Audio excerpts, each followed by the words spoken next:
آریانا سعید و اسیب در شفاخانه در استرالیا. دلیل بستری شدن آریانا سعید در استرالیا چی بوده است؟ دلیل سفر آریانا سعید با استرالیا فاش شده است. افشای حقایق و رازهای پشت پرده کنسرت‌های جنجالی آریانا سعید در کشور استرالیا و زیلند جدید.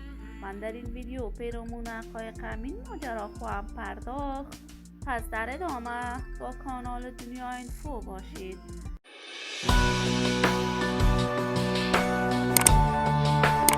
سلام و سلامتی ایام و کامتان باد. شما را خوش آمدید میگم به یکی دیگر از ویدیوهای جذاب کانال دنیا اینفو. برای دوست شدن با این کانال علامت سابسکرایب را فشار کنید تا از ویدیوهای دیگر کانال دنیا اینفو هم آگاه شوید. آریانا سعید، هنرمند خوش صدای افغان که لقب ملکه دلها را از طرف علاقمندان و طرفدارانش کسب کرد، در سن کمی که داشت توانست در هنر موسیقی افغانستان جایگاه عالمی خاص خودش را پیدا کند.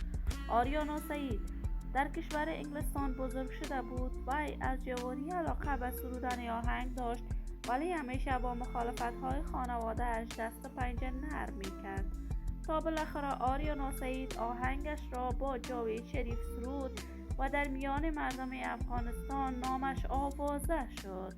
اکنون آریانا سعید به انجره اطلاعی در میان مردم افغانستان شهرت دارد. آهنگ‌های آریانا سعید در هنر موسیقی افغانستان ماندگار و جاودان بوده است. آریانا سعید امسال کنسرت‌هایش را در سرتاسر جهان برگزار می‌کند. ای قرار بود در کشور استرالیا کنسرت‌های بزرگش را برگزار کند.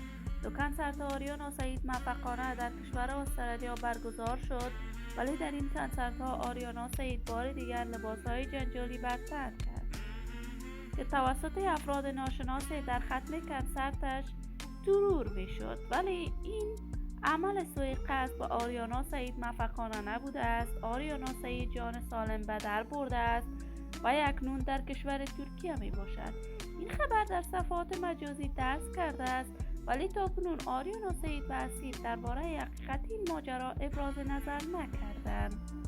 من آرزوی موفقیت، خوشبختی و سعادت برای این بانوی هنرمند از بارگاه عزت الله تمنا دارم.